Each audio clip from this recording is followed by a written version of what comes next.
Preparation Facility, the PPF. And this morning, our launch will take the form of a roundtable discussion, and that will be conducted under the theme, The Energy and Climate Nexus, Meeting Targets and Goals Through Project Development. The overlapping benefits of an energy sector transformation to local economies and climate change response across the Caribbean cannot be overemphasized. In fact, energy security and climate resilience are essentially two sides of the same coin. Renewable energy, RE, and energy efficiency, as we know to be EE, are to date among the most effective tools made available to us in the fight against climate change. But not only that, also in increasing the resilience of Caribbean countries. And I don't only refer to climate resilience, but also economic resilience, and more so in this fight against the negative effects of the COVID pandemic. And the last decade has seen significant technological advancements in both RE and EE. And that, coupled with the growing urgency of climate action, provides us with a renewed impetus for accelerating the development and implementation of sustainable energy projects. And therefore, in November of 2020, the CCRI launched its project preparation facility, opening up one of two streams, and that was the private sector stream. And so from then, we have been accepting applications and providing support to the private sector in developing projects, making them investment ready and bankable, and therefore able to attract the necessary finance for implementation. In true CCRI style, the project preparation facility has worked or has achieved its goals through partnerships.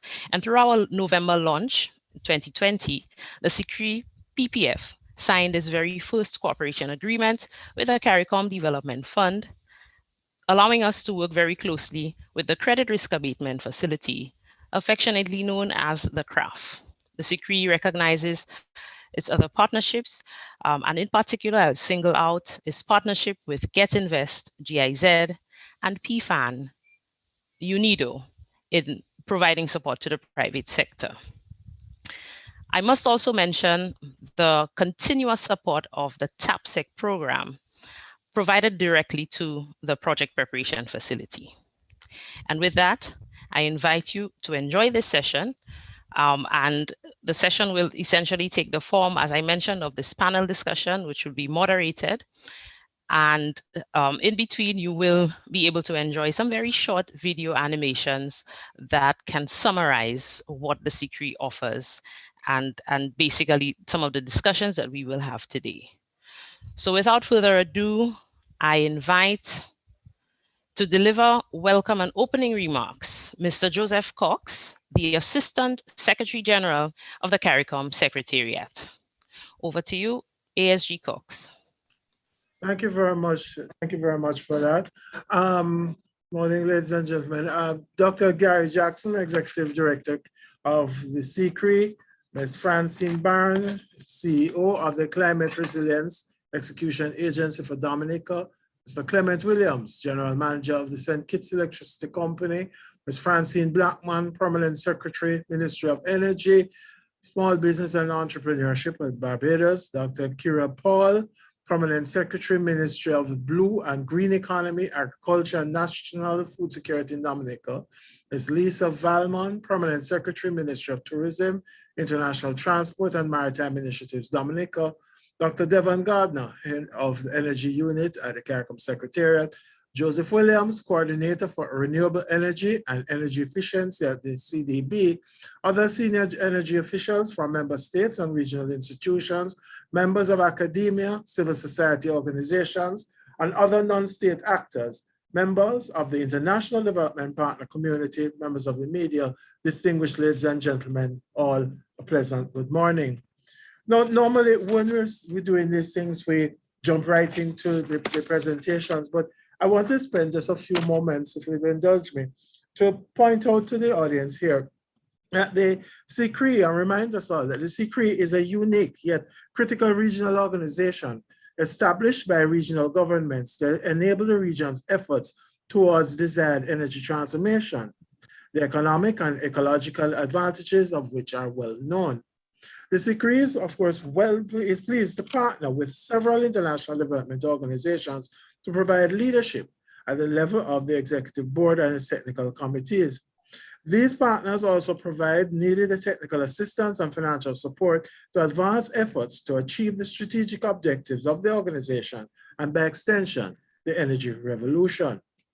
In that regard, we want to acknowledge upfront the support of the United Nations Industrial Development Organization, UNIDO, Austrian Development Agency, the German Federal Ministry of Economic Cooperation and Development, BMZ, and the European Union, and the German Cooperation for the International Cooperation, GIZ, through the Technical Assistance Program for Sustainable Energy in the Caribbean, TAPSEC, and the Climate Resilient and Sustainable Energy Supply in the Caribbean, CLARES, the Spanish Agency for International Development, and the Small Island Development States Sustainable Energy and Climate Resilience Initiative, SIDSDOC. This secret is also, of course, very appreciative of the continued support it receives from the government of Barbados, and indeed want to acknowledge that the relationships forged have been instrumental in advancing the work of the secret, and there is much expectation that these partnerships will continue to support the center so that the region's agenda to advance use of renewable energy initiatives coupled with energy efficiency solutions will be realized. Now, ladies and gentlemen, on Wednesday, the 25th of November, when the project preparation facility with the opening of the private sector window was launched, I highlighted that the project preparation facility can serve as a pumping modality that efficiently and effectively moves potentially transformative projects on sustainable energy within CARICOM member states from idea to investment. I highlighted too at that time that the PPF represents a holy grail for the clean energy sector. There is consensus that a considerable number of member states have made considerable progress in the creation of enabling national environments for the promotion of renewable energy, energy efficiency, and other sustainable energy applications. In their current state, all 15 member states have either adopted a national energy policy or have a draft policy that is in an advanced stage of development under consideration. A majority have been setting increasingly ambitious domestic targets for renewable energy use and energy efficiency. At the regional level too, CARICOM energy ministers at the 41st special meeting of the Quoted Energy held in Trinidad and Tobago in 2013 adopted the CARICOM energy policy and the Caribbean Sustainable Energy Roadmap and Strategy, CSERMS. In particular, the CSERMS provides direct focus on the options and opportunities for the use of renewable energy and energy efficiency to catalyze the sustainable development of the region, and has been providing orientation and guidance to member states on the critical consideration for their sustainable energy actions.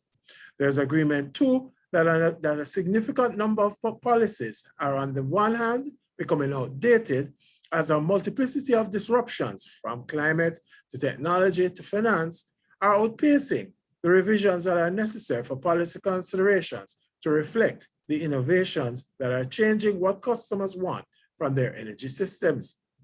On the other hand, the gap between policy and regulations continues to be significant, and many countries suffer from an absence of legal certainty that oftentimes deter investments and actions that promote sustainable energy. As a case in point, only 3 member states have net billing laws for supporting the grid interconnection of distributed renewable power generation and efficient cogeneration portfolios, despite the regional agreement among energy ministers in 2013 in this regard. Countries have frequently failed to negotiate contracts and agreements, including power purchase agreements that are linked to current and future progressive utility business models. This is an area that is within the crosshairs of the CARICOM Secretariat, and through the recent policy and regulatory help desk is providing technical support to member states for the development and modernization of the enabling environment for sustainable energy through fit-for-purpose policy and regulations, as well as advisement and negotiation support on contracts and agreements. The resources are currently limited, but we are already on a path towards improving this. But ladies and gentlemen, policies and regulations are not enough.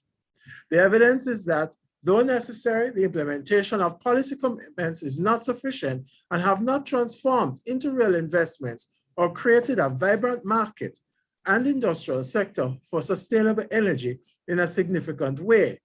There is seeming inability of member states to effectively identify and develop the transformative projects along with the concomitant commercial partnerships that are necessary for the CARICOM energy revolution. Nothing short of an aggressive and disruptive turnaround is required to move our countries from their current states of inefficiency and dependence on mostly expensive imported petroleum fuels to a future in which energy is sustainably managed through cost-effective, efficient conversion, delivery, and use of diverse, including indigenous sources of energy. The Caribbean Center for Renewable Energy and Energy Efficiency, CCRE, achieved full establishment in April 2018 and has a critical role of supporting the dedicated implementation focus that is required for the energy revolution within CARICOM. While many development partners have sought to assist the region to find the holy grail of project preparation that would improve the quality and quantity of sustainable energy projects in member states, the CCRE has, through the PPF, demonstrated acceptance of the main reason for establishment, that is, supporting public and private sector interests operating within CARICOM countries with preparation assistance for sustainable energy projects.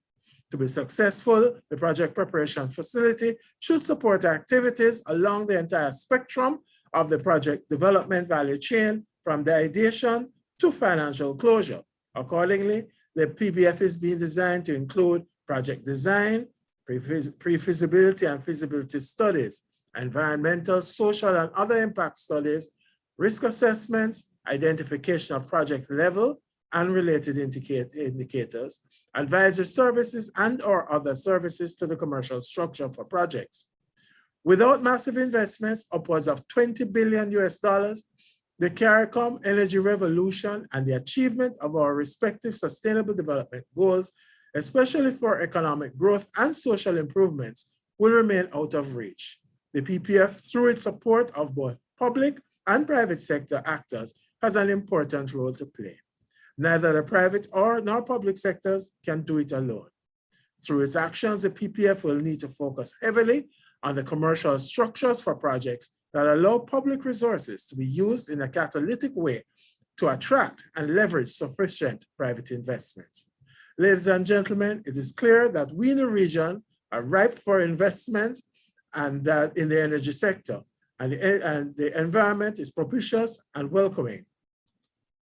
So let us use the PPF as a catalyst for promoting the partnerships and investments needed to improve energy security, resilience, and access to our region, fully cognizant of the fact that energy powers our development and is crucial to sustainable and inclusive growth. With those few words, ladies and gentlemen, I thank you.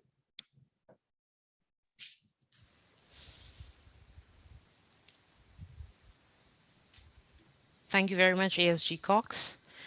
And now we head over to a very brief video animation.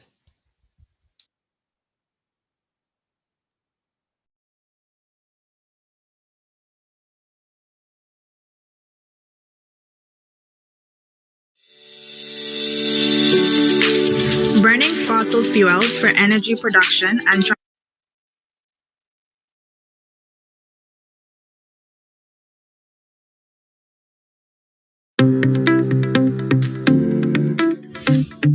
The Project Preparation Facility, or PPF, is a project development support resource designed to help you advance the preparation of sustainable energy projects so that they can successfully attract financing. The PPF not only provides advice and technical assistance, but also helps to link bankable projects to investors and financiers, and serves as a pathway to much-needed financial investment.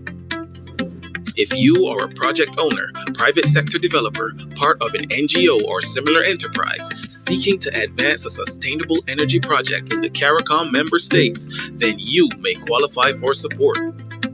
The Project Preparation Facility supports medium to high capacity renewable energy and energy efficiency technology projects, including biomass and biofuel, biogas, geothermal, ocean technologies, solar PV and thermal, hydropower, energy storage, wind, waste to energy, and greenfield, brownfield, and scale-up enterprises such as energy power generation, efficiency, and solutions projects.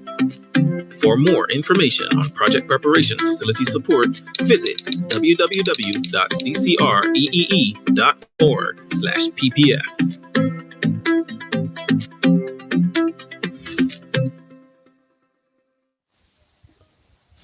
Ladies and gentlemen, you've now seen a short video that really summarizes what the PPF is, what it offers, the particular technologies that we welcome, and ties in very, very closely to the remarks by ASG Cox, and noting that he's mentioned the facility as a holy grail for the implementation of sustainable energy. Also standing out is the fact that we require as much as 20 billion in investment for project implementation, both RE and EE, to assist us as a region in meeting our goals.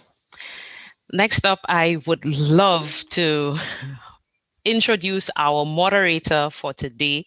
And our moderator is the Executive Director of the Caribbean Center for Renewable Energy and Energy Efficiency, the CCRE, and Dr. Jackson, through his office, leads the implementation of CCRE's main priority areas, creating an expert knowledge base, optimizing technological solutions through tool development, and transforming the region by utilizing sustainable energy as a means to advance the well-being of at-risk and vulnerable groups.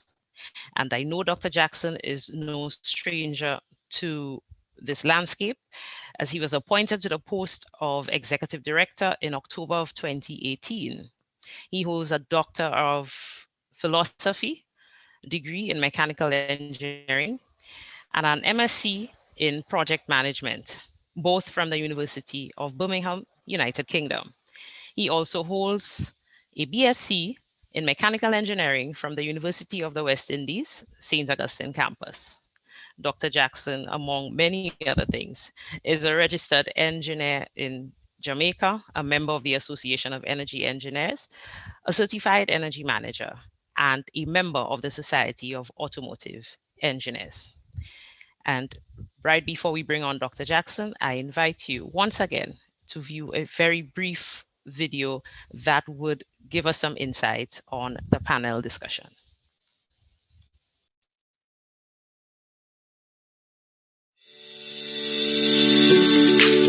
Burning fossil fuels for energy production and transportation has released greenhouse gases that have raised global temperatures, disturbed our climate, and damaged our environment. Despite generating and consuming far less energy than larger, more developed nations, the Caribbean region faces a growing set of hazards like rising sea levels and more intense storm and hurricane seasons, which threaten both lives and livelihoods. In response to this crisis, and through the Paris Agreement, regional governments have committed to nationally determined contributions and the Sustainable Development Goals, or NDC and CDGs, establishing commitments to reducing their reliance on fossil fuels and turning to more efficient, sustainable forms of energy production, such as wind, solar, or ocean technologies. CCREE is committed to helping governments, stakeholders, and citizens meet their pledges to and do their part by providing expert guidance, technical assistance, project development support, and other resources so that we can reduce greenhouse gas emissions, adapt to new threats, and meet increasing energy demands in innovative ways. For more information on how sustainable energy can bolster climate resilience, Visit www.ccreee.org.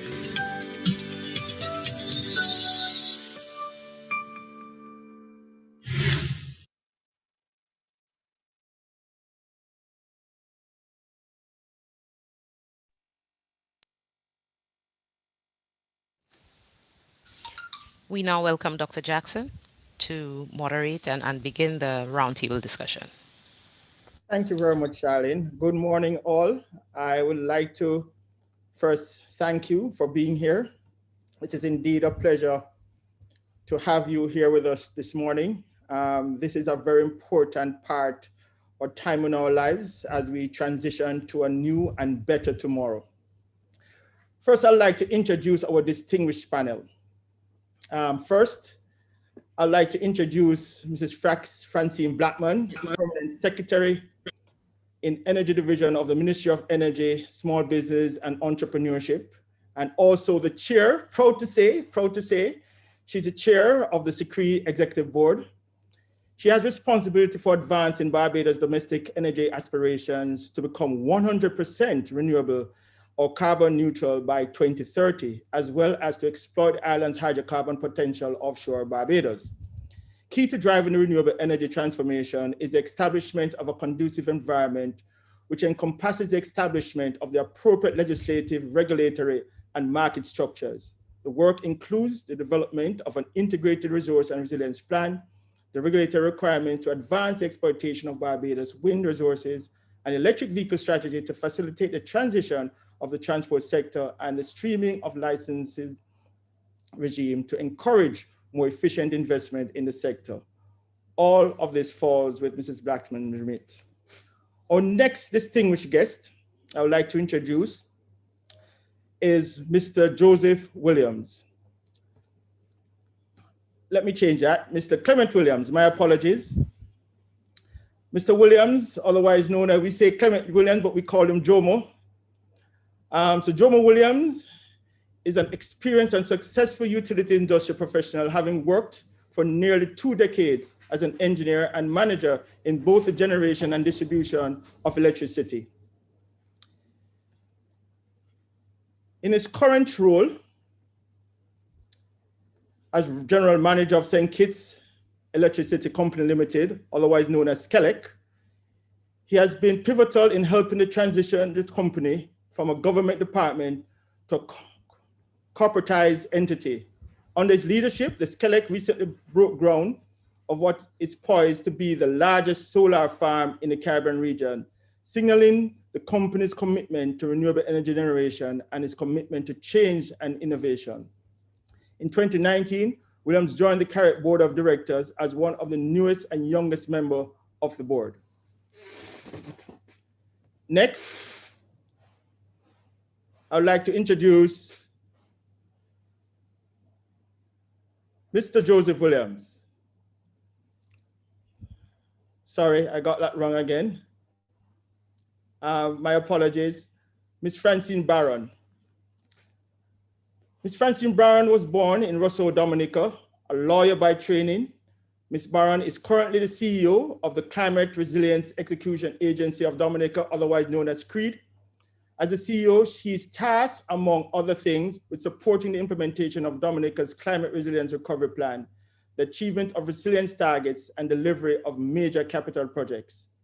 Prior to taking up the role of CEO at CREED, Ms. Barron held the position of Principal Advisor to the Government of Dominica. From December 2014 to December 2019, she was the Minister of Foreign and CARICOM Affairs for Dominica. Next. Now I've reached Joseph Williams. I guess I was just anxious to have Joseph on the screen. Mr. Joseph Williams is Coordinator, Renewable Energy and Energy Efficiency Unit in the Economic Infrastructure Division of the Caribbean Development Bank. He joined the bank in March 2014 and has played a lead role in the development of the bank's energy sector policy and strategy as Sustainable Energy Advisor and as Program Manager for the Sustainable Energy and Geosmart Initiative. Mr. Williams has over 27 years of experience in the energy sector. Prior to CDB, he was manager of the Regional Energy Program at the CARICOM Secretariat, where among other things, he led efforts of establishing a CARICOM energy policy, and which was approved in 2013 to develop the regional strategic framework for implementation of renewable energy and energy efficiency. And our next distinguished guest, this is where the foundation is with our youth, Ms. Aria Laidlow. As a lecturer in the Green Engineering at the St. Vincent and the Grenadines Community College, Division of Arts, Science, and General Studies, and the current OECS Ambassador for the Sustainable Development Movement Summit 2021, Ms. Aria Laidlow is diligent and committed to the sustainable development of St. Vincent and the Grenadines and the region. In various capacities, Aria has worked and researched in the fields of youth development, climate change, and disaster risk management for over 5 years. Ms. Laidlow has been involved in various youth and led initiatives, such as holding the position of past director of program development for the Commonwealth Youth Council, responsible for climate change and national youth councils, and currently sits as vice chair for women and minorities for the Caribbean Youth Democratic Union. She was also chosen as a global talent to represent the University of Oxford at the UNDP's Unleash SDG Lab, held in Singapore in 2018, and was also featured in the OECS Yes in Action initiative in 2019. Thank you very much for joining us, my distinguished guests. As we navigate this particular topic of climate and energy, one of the things that we have recognized is how do we approach these problems? How do we actually navigate this construct that, you know, we understand that we have a pandemic, we understand that we have vulnerabilities with our natural climate events. One of the things that CICRE looked at is establish what we call a 5P principle. It refers to people, policy, plan, project, partnership. One of the most important one for us is partnership. And you'll have heard A.G. Cox mention that partnership. You'll have heard my colleague Charlene mention that partnership. And that forms a very strong foundation in how we're going to meet our challenges.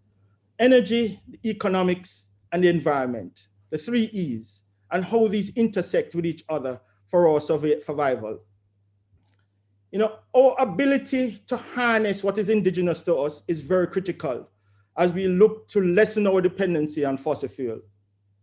And to make this energy very accessible and affordable to our citizens is very critical as well. Our ability to sustain our economic activities, in particular during times of a pandemic of this order of magnitude, and for countries like St. Vincent and the Grenadines, and for Barbados, and for Dominica in 2017, as they experience natural disasters that have disrupted economic activities. How do they survive when it's compounded with a pandemic of this order of magnitude that we're facing today? And as we look at our climate actions, our ability to support our environment, our ability to provide, to make it a cleaner environment for all, for our youth, to provide an enabling environment for our youth to survive what is here to come and what is coming in the future as these particular events become more intense as we move forward. So our policymakers, you are going to be one of our key leaders, our utility leaders. Within transition, it's going to be critical for you. Our multi-development banks, like the Caribbean Development Bank, you know, how we are going to be dealing with these macroeconomics and financing these projects is going to be critical. And our youth, as we navigate this, you know, what type of platform do you think will create an enabling environment for us to drive this transition? And for climate action, in terms of our people, in terms of the persons who are responsible for climate actions, and how you facilitate and engage the energy sector, how do we get to that crossroads and intersect all our efforts and capacities to drive this transformation? So P.S. Blackman, you know, as Barbados with this very ambitious goal, and I'm proud to say you are being my chairman, I'm glad that Barbados have taken this particular stride to look at the future for 2030 by getting to 100% by 2030. Very ambitious, but it should be ambitious, and you should aim for that sky. Now, Barbados have done a lot, and the world is watching you. We have seen the transition you have made in the e-mobility industry. We have heard your ambitions. We have seen that you have started to take strides. We understand that there are barriers to some of these activities. We understand that there's a policy environment that needs to be more enabling to support these initiatives. And we also understand that you are moving towards getting to this goal. But we want to understand, how do you overcome these barriers, and why is this sustainable energy so important for us where Barbados is concerned, and what kind of advice you can give to the rest of the Caribbean countries as they navigate this space? Good morning to the other panelists and all those who are participating on this webinar this morning. Thank you for the question. For us in Barbados, this initially started when we saw back in 2008, the crisis with respect to the escalating levels of prices for oil. We saw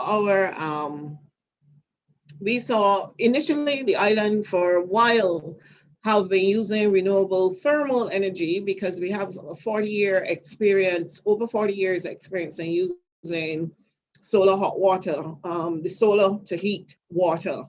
But then we recognized back in 2008 that we needed to move the next step when we saw oil prices went to like $164 per barrel of oil and so on. And then we saw really that our fiscal position was also deteriorating. We were literally using a lot of foreign exchange, close to $800 million annually, basically to purchase this oil. And the input from it, when you look at the economy, you were burning so much more in foreign exchange than you were actually getting from the benefit that you've spent in that. So government made a decision that it wanted then to transition to using more of the natural resources around us, the sea, the sun, the wind. And at that time, the energy policy was still fairly conservative, but this new government, when we had that election, sought to embrace going for the 100% renewable. And that is the track that we've been on ever since. Since then, the policy reflects that. We have an implementation plan, and we have done a number of projects in Barbados to support the transition. Initially, it was to demonstrate to the private sector that moving to renewables is a viable option. And we now have buy-in from the private sector, and therefore we now have to change the relevant legislation or regulations and so on to support the demand now that is on the ground, to support the transition, because the grid was not so designed to have the interjections of renewables from all over the island. Basically, it was generating one place and then dispatching, distributing from that central or 4 central locations. So now there's a need also to make sure that the grid keep up with the demand and so on. We've also recently went through a process of rejigging the market structure because we recently concluded our negotiations with the lone utility here to let them recognize that based on the energy policy, government also now is interested in making sure that there's competition being introduced in the market for generation and storage services. So they're no longer responsible for the entire supply chain. And these are some of the things that we are doing. And to support that, we've developed some fairly good relationships with some international development financing. We've had loans circling with and grant financing through the EU, through the IDB, through the Global Climate Fund, and so on to help support. Jeff is another agency that we've had support from. And then other governments such as the Japanese and the South Korean, we've had other developmental projects also going. Thank you very much, Chair. Well, I'm calling you Chair for this intervention.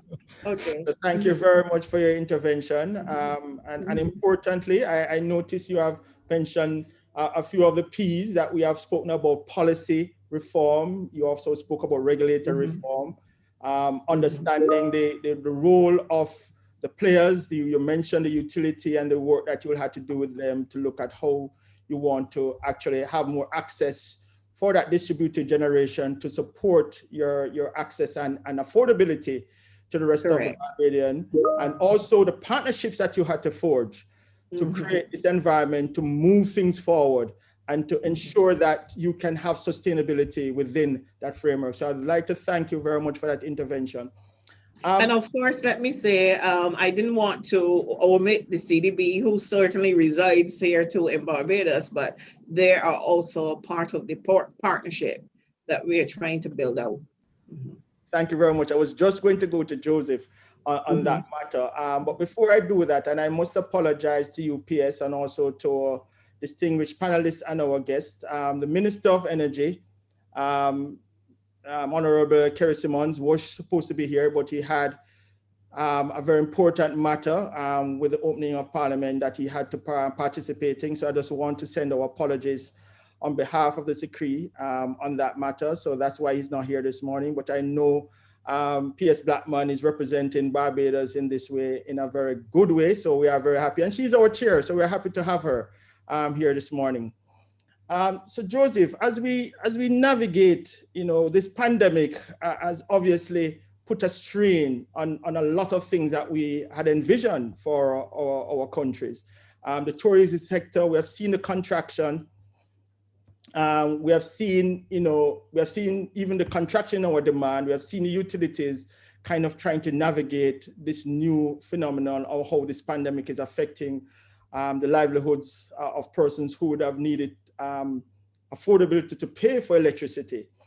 Now we are trying to understand a little more about how the bank's role will play within this environment. What are some of the key aspects that we would need to consider to navigate this landscape? And as we intend to look at energy still as an input, as an economic driver, how do we maintain a momentum that will facilitate better financing and more aggressive implementation for projects, for sustainable energy projects, and for us to have that interconnection with our climate financing for climate mitigation? Over to you, Joseph.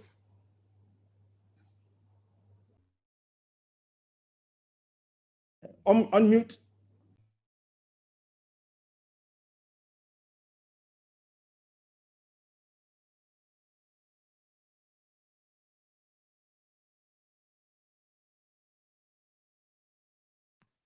After a year of practice, I still haven't gotten it right. So thank you so much for your patience. We have been using this medium for the last year, given the pandemic, but we still make mistakes in not unmuting. Okay, so thank you so much, and really appreciate the opportunity to participate in this very important panel. And let me just congratulate SICRI for the initiative, the work you're doing, even as a new organization, and echo the sentiments expressed by ASG in terms of the importance of SICRI. And in more directly to your question, as you know, CDB is a development bank, which means that our primary focus is around development, it's poverty reduction, and helping the countries to advance on the economic front, as well as social and the environment. All aspects are important now. In fact, our new strategic plan focuses on those three elements: strategic, environmental resilience, economic resilience, and social resilience. So the business of energy is an important part of that. And you have said it well. We all know the script very well, so I don't need to go through that, the importance of it. I think the answer to your question is really about intensifying what we do, the efforts, and emphasizing some other areas. So to begin with, the project preparation facility that you are, is a focus of this conversation, is an important step. We have always complained about the fact that projects aren't properly prepared and not bankable and so on.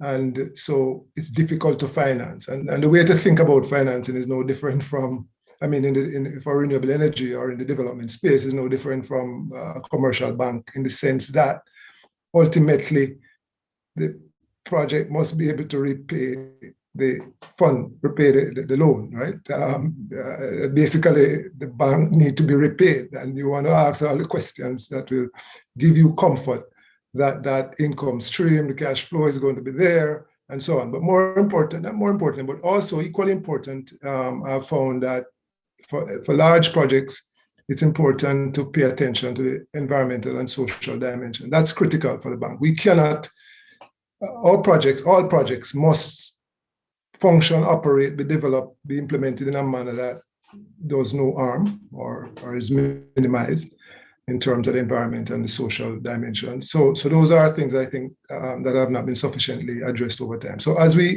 face constraints, it means more attention will have to be paid to some of these aspects, because a project could fail or succeed in getting funding, securing the funding on these and in these areas. But I would say, coming back to your point more broadly, I think there is need for greater emphasis now around the regulator part of dimension, because let's face it, if there is certainty and clarity in the regulatory framework, I mean, we could think of a few countries. I mean, Barbados is one of a good example where there's a very clear set of rules around how projects will be supported, facilitated by the utility, or they'll be looked at. There's a clear tariff. And so once you have that kind of clarity, it's very easy for the financing to support that. So I want to emphasize that, because that's an important aspect of getting, especially scale the project. But then sometimes we talk about access to financing and so on, and we overlook the fact that the situation varies for the scale of project. So a small project that is doing some waste to energy or bioenergy, where the supply and reliability of the feedstock is not so firm and the evidence is not so robust, will be treated differently from a solar project where the resource is available and there is a regulatory framework to support that. I mean, the bank will take those into consideration. It's very easy to support the latter because the resource is clear, the regulatory framework, and there is a PPA in place. So when we talk about access to financing, even in this context, I think it's a question of being targeted in how we speak. And I think there are some significant opportunity for support for the smaller projects. And this is where I think SICRI will make a difference. And certainly we value the input of SICRI in making a contribution at that level, because that is where a lot of the gaps are in terms of the MSMEs, intervention, the smaller developers, and especially in the context where the regulatory framework is not as robust. So I think it's a matter of emphasizing those areas. It's not different from what we used to do. It's a question of how we're going to focus our energies and collaborate as partners to help support the projects. Thanks. Thank you very much, Joseph. And I think those are very good points that you have just raised. You know, the certainty in the market it needs to be clear for investors and for development banks to enter into this space. Obviously, the project preparation facility that has been launched, and how that will take these projects to a more bankability within an environment that is certain, of course, and also, you know, the fact of partnership keeps coming up, and it's so critical in when we try to navigate, in particular when we are such small economies, and we have to navigate this space that we bring persons together, bring communities together, bring the key partners together so that we can develop these strategies. Now, with saying how small we are, you know, one of the key things is that we are so vulnerable.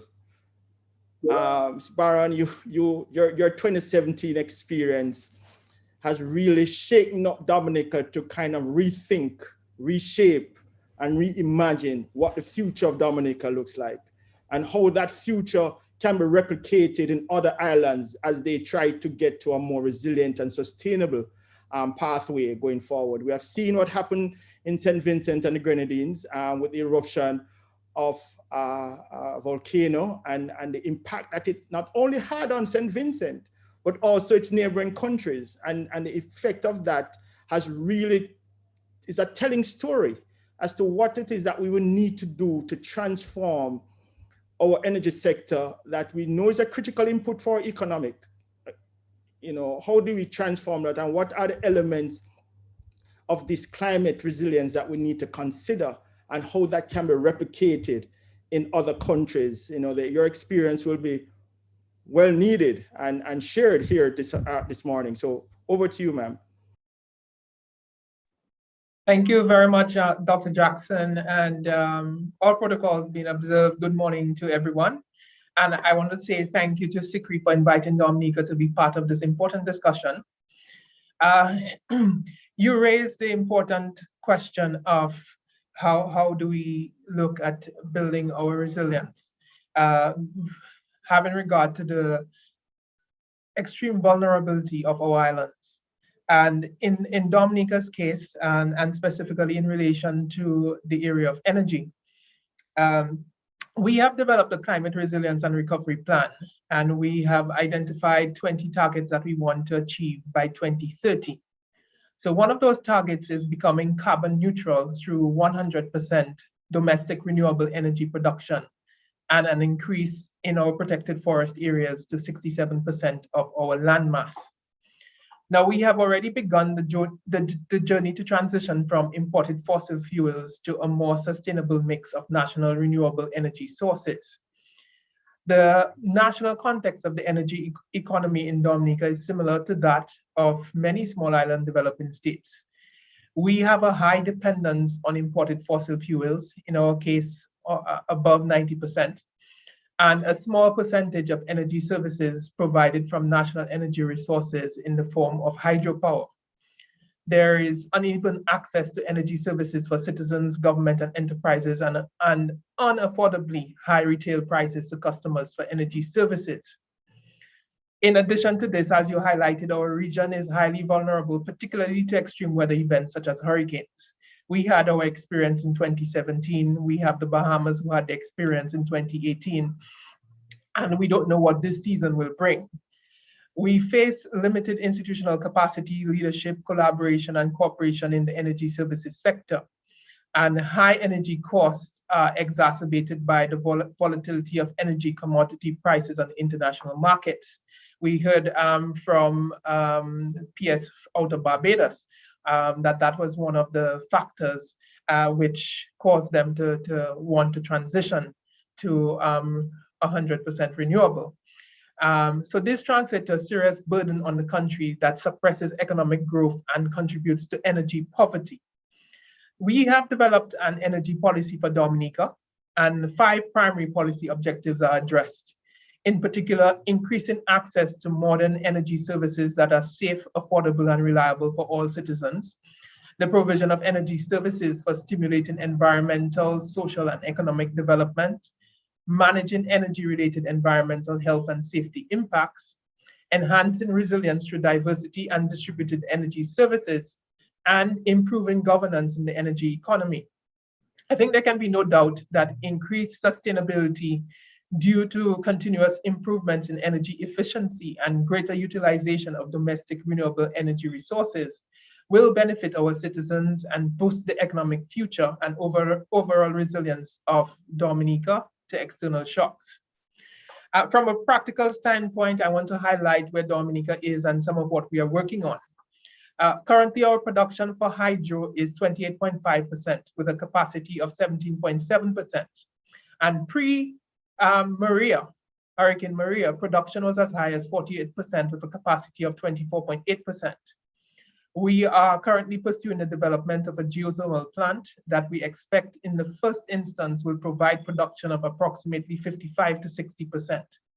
So we expect to achieve 100% renewable energy with hydro, geothermal, and solar long before 2030. We're also considering installation of micro solar grids for certain areas. And we have introduced incentives to encourage the purchase of electric vehicles And we're also working on a GCF project to develop sustainable low carbon transport. So these are just a few of the things that we're working on. It is clear that there is a need to educate people and build greater awareness of the benefits of energy efficiency as the low-hanging fruit, and also the exploitation of renewable energy. We in Dominica are pursuing the development of an energy management guide for public buildings, private businesses, and homes. So we will be looking at issues such as energy management, lighting systems, ventilation, renewable energy sources, creating green buildings, among other things. And that guide would satisfy the requirements of our national energy policy, the Caribbean Sustainable Energy Roadmap and Strategy, CSUMS, which we heard about earlier, and the CARICOM Regional Energy Efficiency Building Code and other energy efficiency requirements. There really is a need for us to be innovative and to think outside of the box in approaching issues of RE and EE for our region. You may be aware that the University of the West Indies, UWI, designed and built a net zero energy building on their Mona campus. We recently partnered with them in exploring options for the development of more energy efficient and self-sufficient buildings with decentralized sources of energy such as biogas and photovoltaic supplies. This is particularly important as we consider the issue of building resilience to disasters. That project will explore the potential for using locally available low energy, low carbon materials as substitutes for concrete and steel. And this is potentially quite transformative and something that can benefit all of us in the region. So while RE and EE are certainly key facets of Dominica's transition to a resilient nation, as you may know, we have the goal to become the first climate resilient nation by 2030, and we're working assiduously towards that end. We continue to encourage and support investments in the area of RE and EE as a particularly important aspect of that resilience building. Thank you very much. Thank you very much, Ms. Barron. I think that was very insightful. I think as countries navigate, we will definitely have some experience that we want you to share with us. I think one of the strategies I would want you to implore is we have what we call on the CARICOM Energy Knowledge Hub, we have what we call the community of practice. And we think it would be useful for your team to link to link with other persons across the region to share your experience because we are better in numbers than separated. No man is an island. And when you're navigating this space, as you look at the Quebec, as you look at the CSURMS, as you look at your plans to get to your 2020-30 goals, you know, Barbados obviously have some good experiences. It's good for all this community, the CARICOM community, to share those experiences and so that we can collectively build a better tomorrow. So thank you so much for that intervention. Now, the next man, you have a big responsibility, Jomo, being a utility manager. You know, you touch the lives of everybody in your country, and like most utilities, that is the nature of your work. You know, connecting with those people, dealing with them, you know, both at the social level, at the economic level, at the environment level, because of the nature of what you're undertaking. This is the era of disruption. And I know in the past, you know, there was a standard operating modality in terms of how utilities work. You get a fuel, you put it into a box, it generates electrons, and everybody is happy. And that normally evolved into a central station for that to go around the country. But we have seen the era of disruption. We have seen demand shifts. You know, we have seen the advent of e-mobility. We have seen, you know, distributed energy generation. We have seen storage. We have seen a lot of technology advancement that will consider disruption. And, you know, persons talk about disruption. There are good disruptions and you have bad disruptions. You know, hurricanes are bad disruptions and EVs are good disruption. So within that framework and within this energy transition that we now seek from a utility standpoint, given, you know, the regulated environment, the policy framework, you heard Joseph spoke about the finance mechanisms and the type of certainty that markets need. You know, from a utility standpoint, how are you navigating this space and how are you trying to build greater resilience within your market and type of technology advancement you are adopting to support these initiatives? Good morning, everyone. Thanks, Gary. It is indeed an interesting time for the electric utility. You know, if we just think about the COVID-19 pandemic, that was one of the first opportunities, I would say, most recent opportunities for us to see the diversity that the utility can put out. We were faced with the challenge of having our staff to work remotely, customers not being able to come in to pay, and we were then able to put certain procedures in place for online payments. A lot of your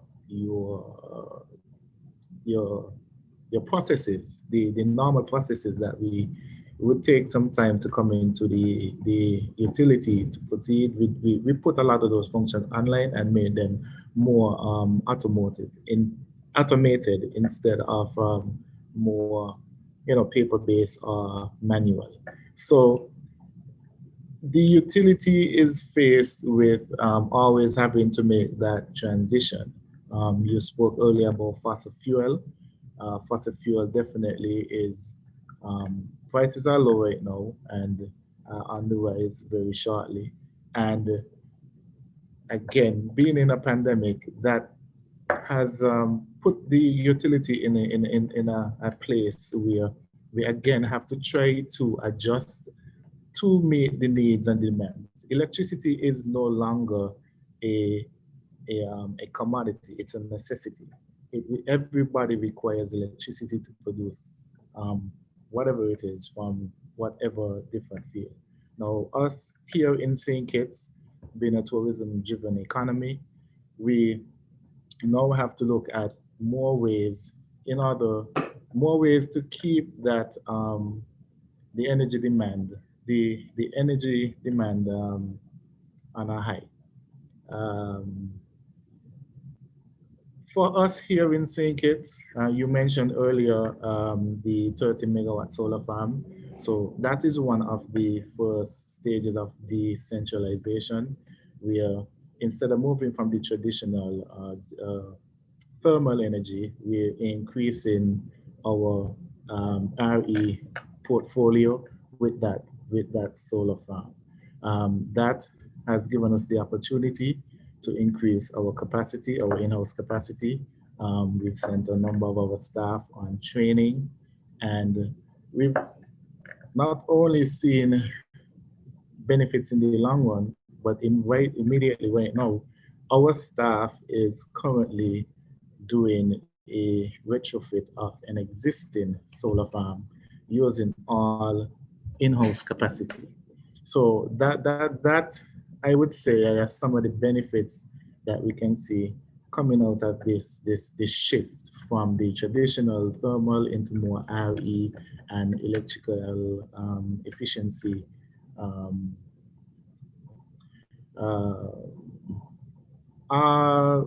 The sister island of Nevis also, there's the potential for geothermal energy. And one of the things we're also looking at is the interconnecting of both islands so that we are able to share the resources. So we would have a solar farm here in St. Kitts. If they develop the geothermal plant in Nevis, then once the two islands are interconnected, you can then maximize your RE capacity so that it's shared between both islands.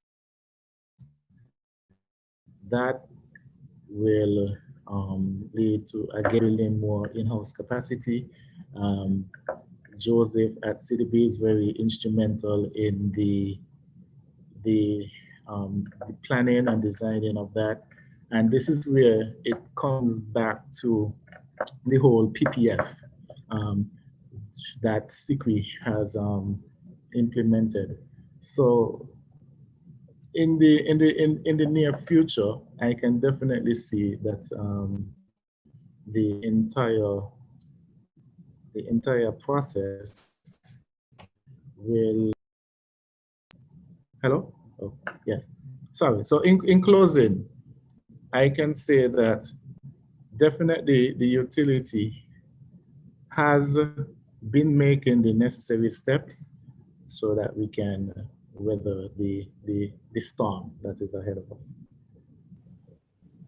Thanks very much for that. And I like your last, that to weather the storm. I think that is going to be very important for us. You refer to capacity, and a critical part, you'll have heard me refer to the 5P principle, people. I mean, that human capacity is going to be so critical for our transformation. And with that said, you know, this is where I'm not going to call it a burden. This is where the focus of our youth lies, in the transformation of the work that we want to undertake. I always look at the youth in the form of a triangle, or look at the globe in the form of a triangle, and how the youth, or a pyramid, and how the youth is part of that pyramid. I see the youth at the base of that pyramid, the foundation, and then people know go up in life and they will get to the apex. But that foundation has to be extremely strong. I must first apologize to Aria. I know as grown adults, we have created a very bad disruption in terms of climate. We have done a lot of bad to make the climate what it is today. So I want to apologize to you officially on this forum. We are trying, however, moving forward, because you can see my grades. We are trying, however, moving forward to give you an enabling environment to make it better for the generation that follows you. So that is what we are doing now. We are having these level of engagements to create a more enabling environment for you. But with that said, you know, there might be more things that you want us to do, things that we have neglected to do, or things that we're not doing enough. And we want to hear from you as we move through this transition, and in particular, what you have experienced in this pandemic, and how things have looked a little more difficult as you innovate, demonstrate, to replicate, to become entrepreneurship in this space. As jobs are not readily available anymore, but you have the ability to think outside of the box, more than persons who have been so ingrained in their old ways. You know, try to share with us some of these things that we could actually do, and what you encourage us as some of the leaders in the industry. What are some of the things that we would need to do better and to encourage your involvement moving forward? Over to you. Okay, thank you so much, everyone. And good morning to the panelists, and thank you, Cree, for having me this morning. It's a very interesting and timely discussion for me, especially someone living here in St. Vincent and the Grenadines, given the eruptions of La Soufrière. And I think that more than having renewable energy and energy efficiency being the next side of climate resilience, but my thing is looking at how we can really integrate that into a multi-hazard risk environment. And given that, we see the importance of EE and RE, not just, in creating a climate for a better future, but also through COVID-19, and now with the volcanic eruption and how that has disrupted people's everyday life and movement and so forth like that, especially young people. As you know, school is out, and there's really no sort of definite date as to when things would come back to some normalcy. And I think that this is a very important project, the PPE, and how it can really help young people in developing projects and making them bankable and so forth like that. But what I personally think is that we have to engage young people at an earlier stage. I think it is important to get them to be more exposed, to feel, to touch, to come in contact with, and to see representatives of these sorts of things within our current environment. And, the youth, young people represents a large workforce, a large section of our population who could really drive this transition. And that is why I think it is extremely important. I mean, they are living in these times and they understand the sort of disruptions and the difficulties. So I think it is important for us to not only facilitate and engage them in forums like these, but it is also important to give them a seat at the table. And oftentimes what you see in the past with various projects, the seat is often given when it's time to distribute the project forward to young people, right? But I think it's so important for them to be at the initial stage. Let them have that space and the power to craft policies And not just at the regional level, because that is very important. I often find there's a disconnect between what happens on the regional level and the national level as well.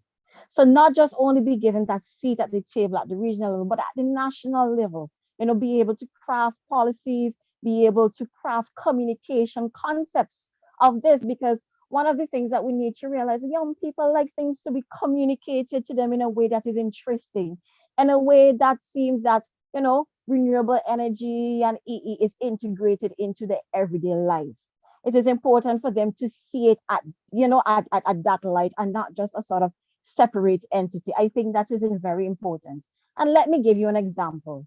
As a green engineering lecturer, one of my year two SBA groups, their project is to redesign a green building on the campus. And they went around, they looked at the problems, they understood what they were, and they have come up with a design to create a net zero building. And you're talking about 17 and 18-year-olds. So I think young people have the capacity to do so. But I think it's important for us to engage with them and have access to funding, and not just to be able to make projects bankable. I think seed funding is also very important.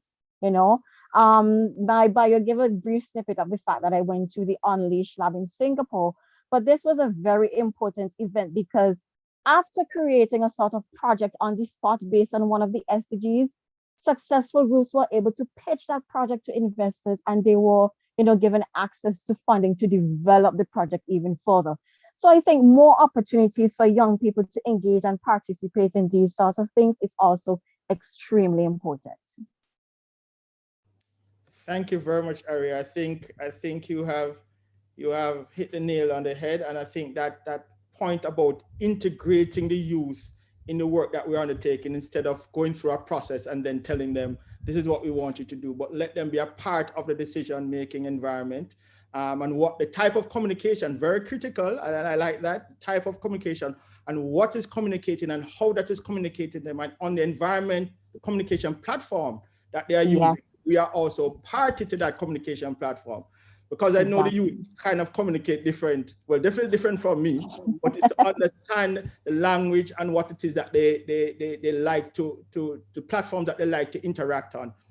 Yes. So one of the things that I want to put to the just to close off, and I like everybody just to have a 1-minute intervention. And Aria spoke about it in terms of that at the regional level and at the national level. And given our size as a region, the last calculation I did was that we within the 15 member states, the full members, it's about 45 or 46 million people. No, 18 million people. To take into consideration the other countries, the Cuba, OTCs, it went to with Dominican Republic, it went up to about 46 million. The world population today is 7.9 billion, almost 8 billion, which we represent very, very, very, very small, but a life is a life. An economy is an economy, regardless of its size. But we understand within the global context, as Joseph mentioned, scale is also important, and we have to find mechanisms through like the decree, how we get the small man into the space. So the question is, what are the things that we need to do at a regional and national level to encourage the integration, to facilitate the sustainable energy transition that each of our member states seek? It will appear that everybody have very ambitious goals. It would appear that we all want to build better for tomorrow. So I think from a broad objective standpoint, we all have the same goals. The question to you is, what are some of the mechanisms, through your closing, a 1-minute intervention, what are some of the mechanisms we can use to create this regional and national intervention to support a better tomorrow or a more resilient tomorrow going forward? So I will start with you, Pierce Blackman, on that question. Thank you, Gary. For us, maybe fortunately, the ministry in its current construct now has the division of small business and entrepreneurship attached to it. So that section, that side of the ministry, we've been trying to forge relationships. Also, we have in Barbados, there are some agencies that have been set up to help drive youth in business. There's a youth entrepreneurship scheme. So we have been forging partnerships at that level, because for us, the initial foray was to think about the economic relationships and basically having an appreciation for what energy means for us in the economy from the economic side. And then, because we are all players of that, trying to understand how do you build businesses, and also understanding the role of energy as a very critical input to how productive, how success, your competitiveness in your own businesses. So that has been the premise on how we have been engaging now with these other partners, and so that people look at projects not as an aside, but integral to their being competitive, if they're able to reduce the costs of energy. And then we've also been tackling it, also showing the opportunity that if you go into renewables, what business opportunities there are that exist.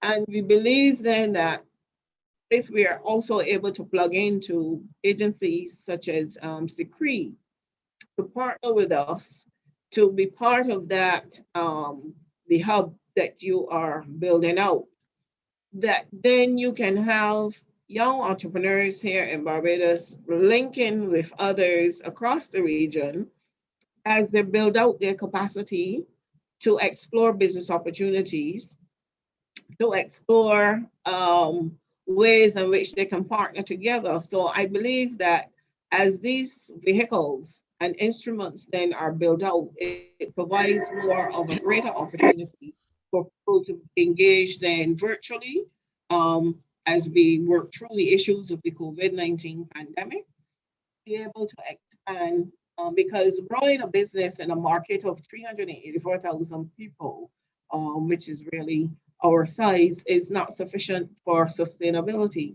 So you need to be able to grow that outside of these borders, our local borders. Thanks, PS. Joseph, your intervention.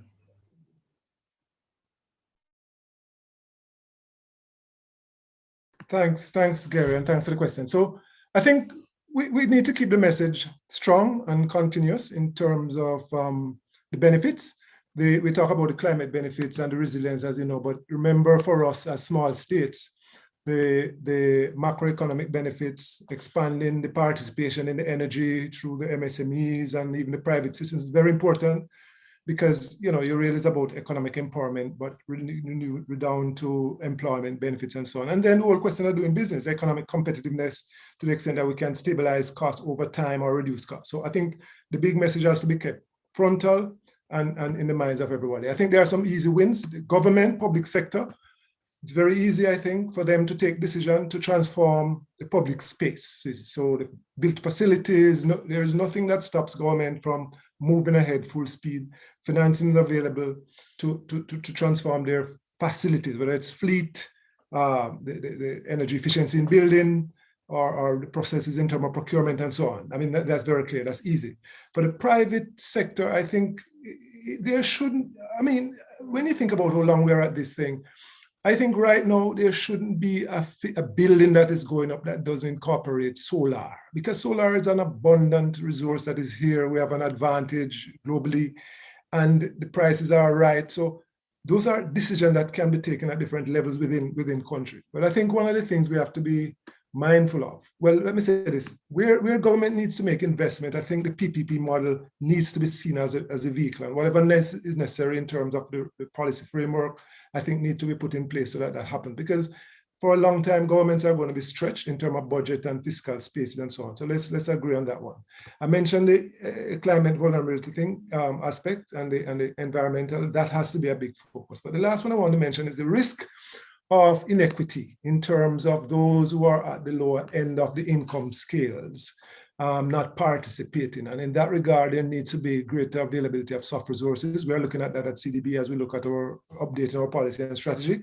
The tariffs have to be more nimble in terms of accommodating that. Cross-subsidization is a bad word, but in the context of social support for some of those who will be left out because they can't afford, I think that's a mechanism that may need to be tapped in terms of ensuring that those at the bottom of the scale can participate or given appropriate opportunities. And finally, targeted programs. I think government will have to take policy decision. Regulators will be important in establishing targeted programs which the banks can come in and support to ensure that those at the bottom are also participating. Because it's a market failure issue, really. And so it becomes a regulatory matter also. So there are things the government can do easily. There are things that the people who are involved with building and the framework can do easily, that once we're doing construction nowadays, we need to integrate RE and E in it, period. And it makes it cheaper in the long run. And then there are steps that have to be taken to support inclusivity in terms of participation. And the bank is here to support in all of those areas. Thanks.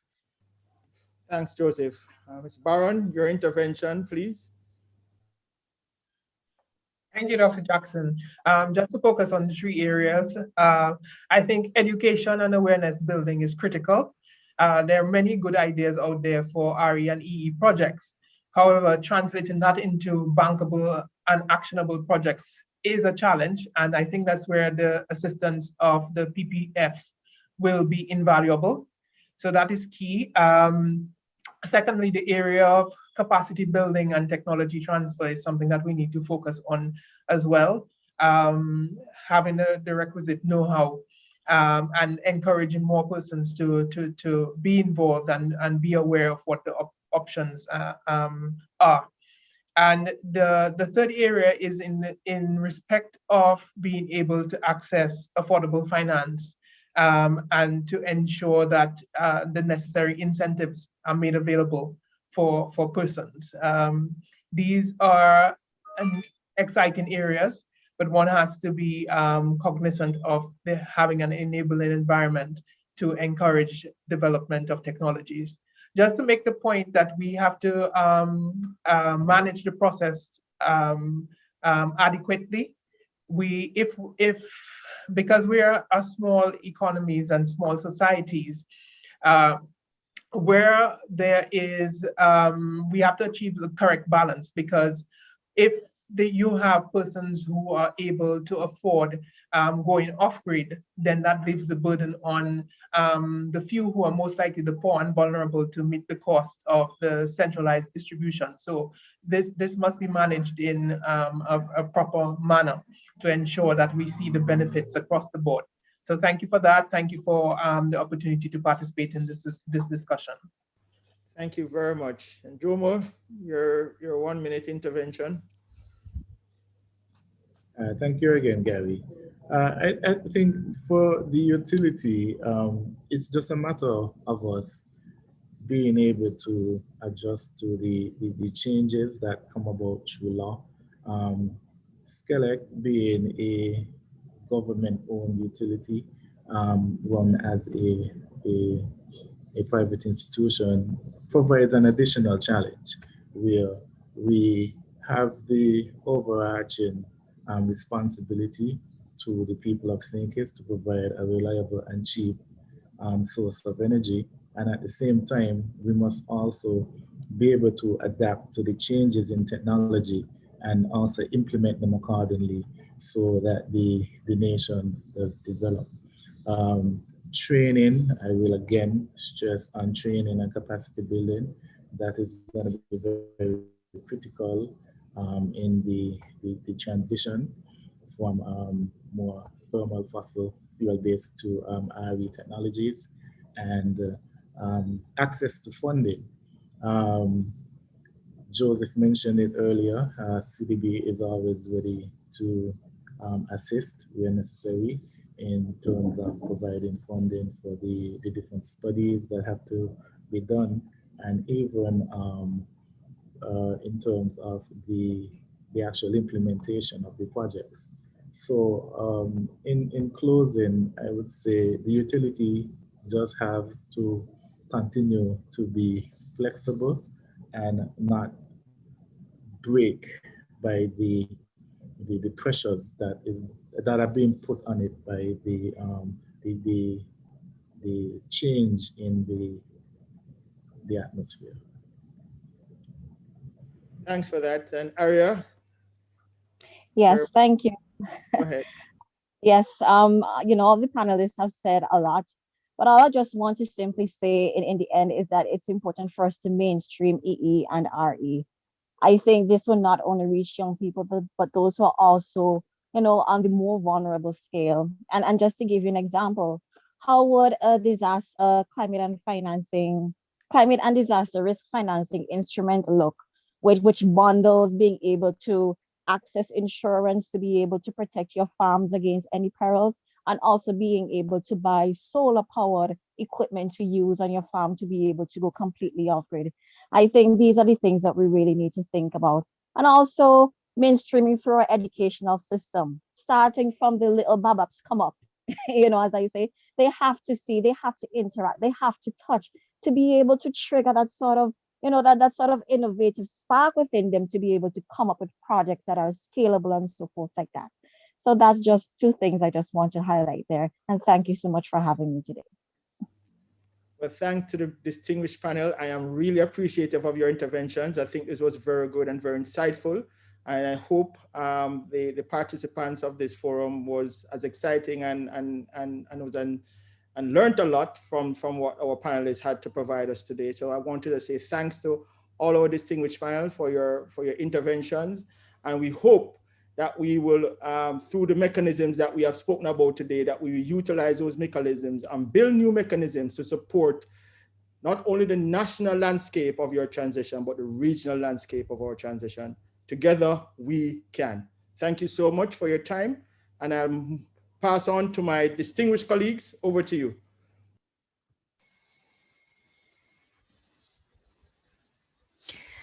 A sincere thanks to our moderator and our panelists, a suitably engaging conversation, the diversity of which surely signaling the necessity for a multi-player approach to transitioning our energy sector within the Caribbean. And of course, we've heard from several of the panelists and the moderator the important role of the SICRI project preparation facility in assisting us through to implementation.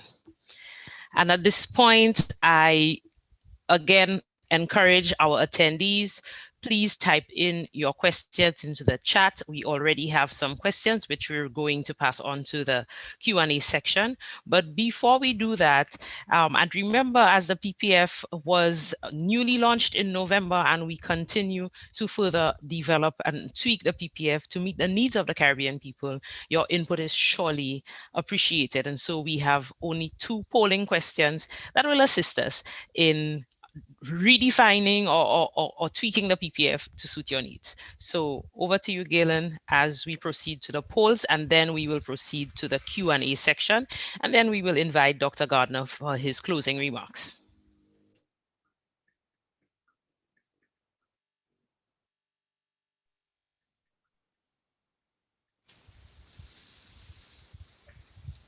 So up on the screen, you should now see the polling questions. Please respond by selecting your appropriate answers.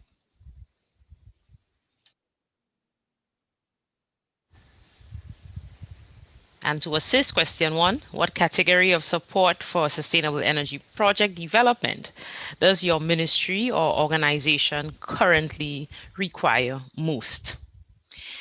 And question 2, an interesting one, the public sector clients to the PPF should contribute a success or service fee of between 2 and 4% to the SICRI for services rendered.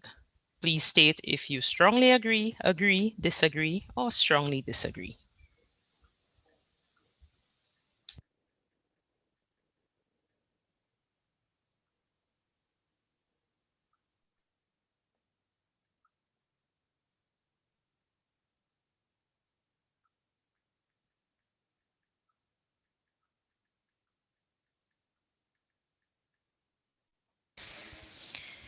And we have just about 40% of our attendees responding so far. We will give it one more minute so we could get as close to 100% as possible. We are encouraging you to cast your vote.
And as we wrap up our poll, let me thank you for participating, and we move immediately into the Q&A segment.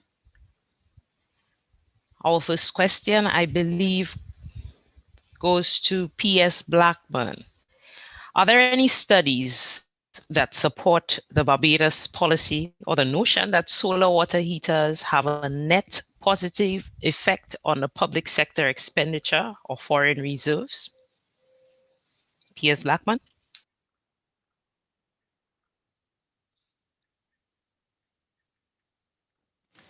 P.S., I believe you are muted. My apologies. Yes. We did have a study conducted a number of years ago. The ministry has been exploring the opportunity to conduct a more updated and recent study to have a more updated set of figures to tell us exactly what the savings has been. But yes, there has been study which did reflect that there is savings that particular subsector has contributed to the overall economy. I cannot indicate at this time, I can't recall the exact figure, but I know it has been a substantial sum.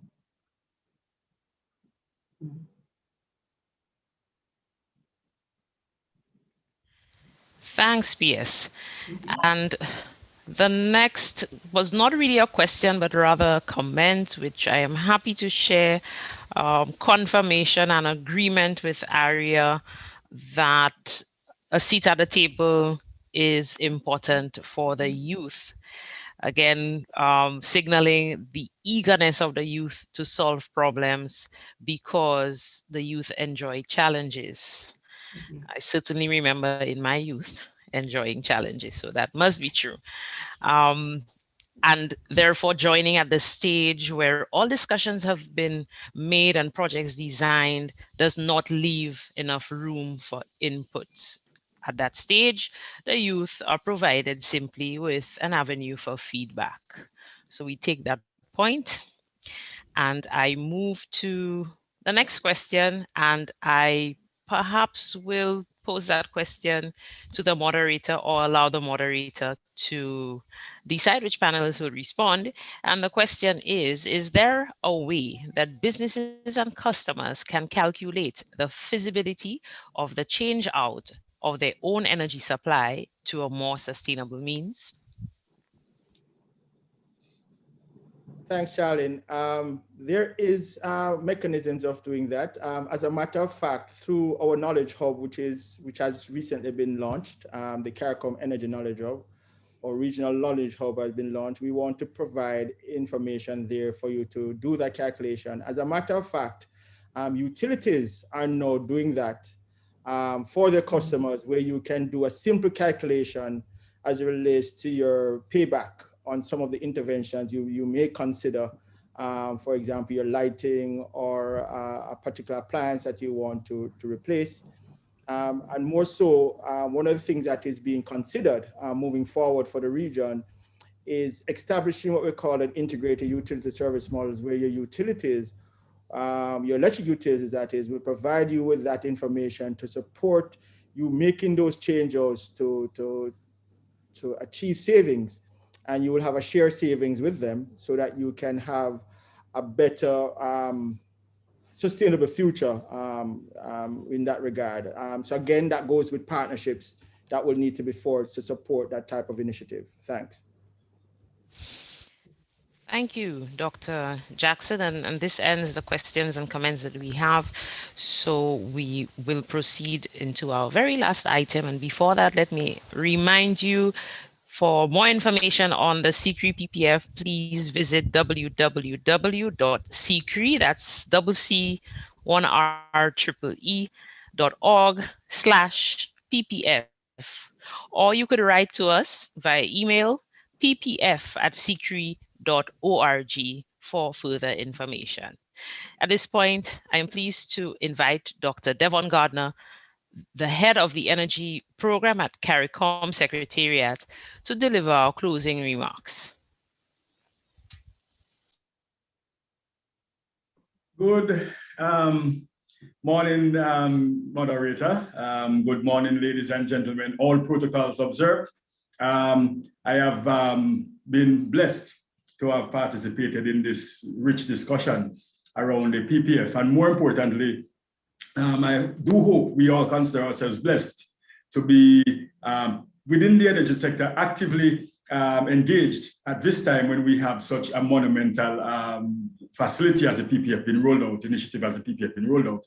I say monumental because this is something, as ASG Cox said in his opening, has been on the table for a while. There has been many discussions, many iterations, many attempts, oftentimes through development partners, sometimes at national levels, and at times we tried some regional things that have not yielded the kind of success that we had hoped for. And we believe that with the CCRE participating as it is in accordance with the mandate around which it was set up, that this time we are on the road to achieving some success with a facility such as this.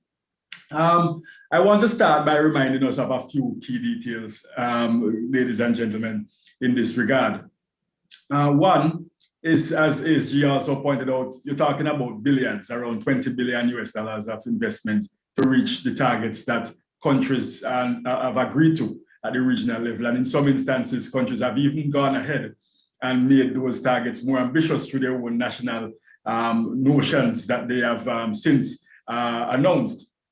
So we expect that these numbers will even have to be revised upwards.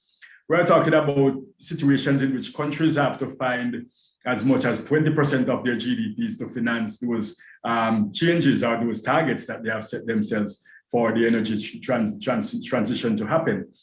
We are also talking about this happening at a time when many countries have lost between 19 to 29% of their GDP, typically what that would be had it not been for the COVID-19 situation. Countries have lost significant amounts of their GDP because of downturns in their economic activities over the past 2 years, and are on the road, some believe, to lose more again this year. So we are talking about countries that are increasingly under stress.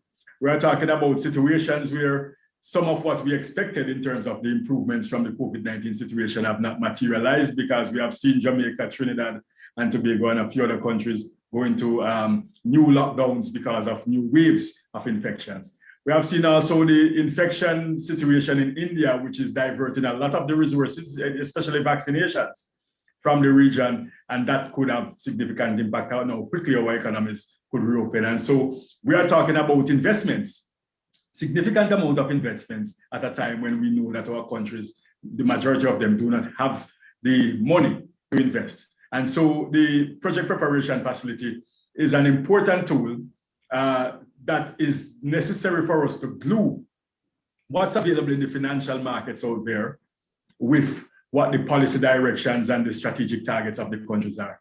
So in a sense, we are working to a large extent on a lot of issues around policy and strategy.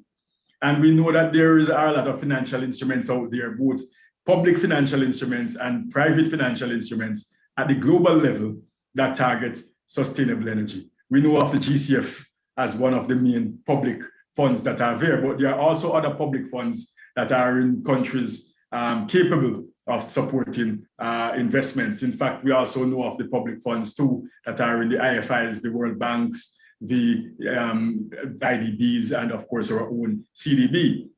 And then when it comes to private funds, there are many different private instruments that are out there. Every day I get bombarded with questions about where it is that there are opportunities for investing in clean energy development within the region. So if it is that we are going to be progressing significantly on policy and we're going to be seeing all this money out there that's available and the policy situation environment supports the investments, then the glue that is going to be necessary is the ability of the region to generate the types of projects and the amounts of projects that will attract that money into the ground. So at the end of the day, this is a very important piece of the puzzle as it regards how it is that we can achieve that energy revolution. Critically, colleagues, when in 2014, when member states began for the first time to consider the discussions around this establishment of the CCRE, it was very clear from day one that the main role of the CCRE within the region was to fill that gap of helping countries to identify, develop, and bring to financial closure those projects that could assist them with their energy transformation. Critically, ladies and gentlemen, while it is that we took a while to establish the CCRE formally, that has never ever disappeared from the mandate and the intent of the CCRE. And so it is pleasing to see that 6 years later, after all the deliberations, that we are at a stage where the CCRE is being able to set up itself to deliver on that mandate. But there is much that is left for us to walk that road, ladies and gentlemen. And so the critical challenge is going to be how it is that the CCRE will be able to work more assiduously in a more roll-up sleeve fashion, hand in hand with member states to actually bring the rubber to the road. Because the intent is really not for the project preparation facility to function as really a desk-based arrangement, but rather that desk-based arrangement is just a small part of what really leads to significant amount of heavy lifting on the ground in countries, because it's only when the heavy lifting takes place in countries where the public ideas and the private ideas can be suitably brought to mesh and to bear on what the strategic goals and the strategic intentions of the countries are through the development work, a lot of hard, long development work that will bring those ideas, as ASG Cox said, and that a number of our colleagues have pointed out, from the concept stage to investment readiness, that we will see the benefits of the PPF. And so I want to thank Dr. Jackson and his team for having taken the time out to bring the PPF to where it is, and to also thank them in advance for where the PPF will be going over the next years to come. And I want to take the opportunity to thank our partners, our development partners who have been with us through thick and thin, to help us to get to this stage where both the CCRE has been established and the CCRE has now embedded the PPF within its operational arrangements. I want to thank, of course, a number of development partners. They have been suitably thanked, but I must, again, highlight the role that UNIDO, SIDSDOC, and the Austrian government played in the initial stages of the CCRE development.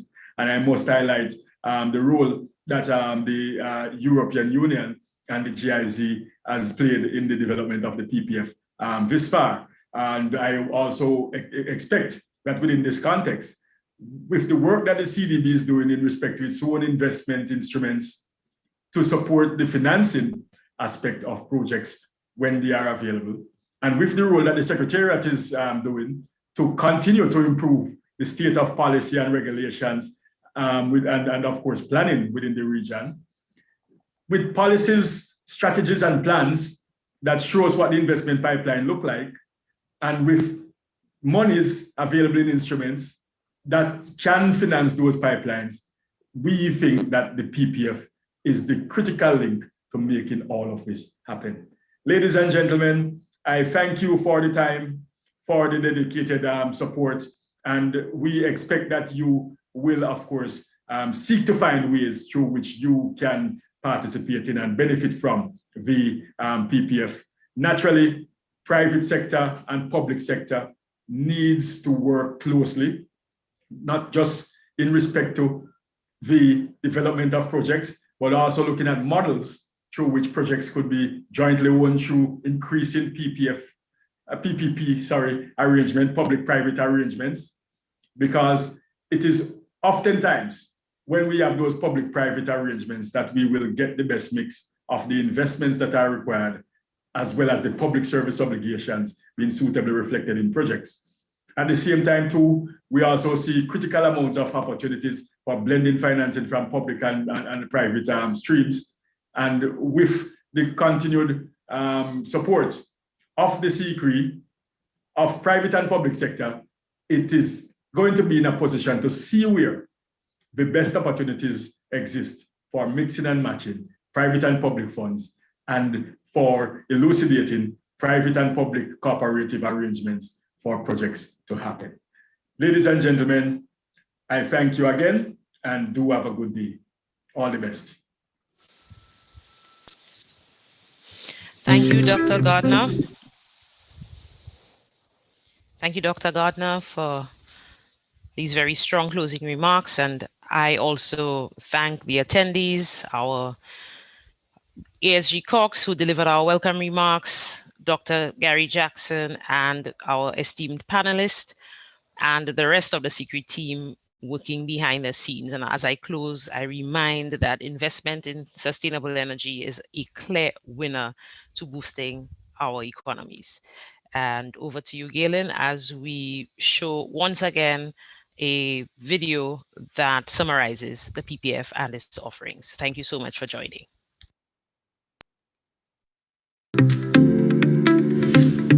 The Project Preparation Facility, or PPF, is a project development support resource designed to help you advance the preparation of sustainable energy projects so that they can successfully attract financing.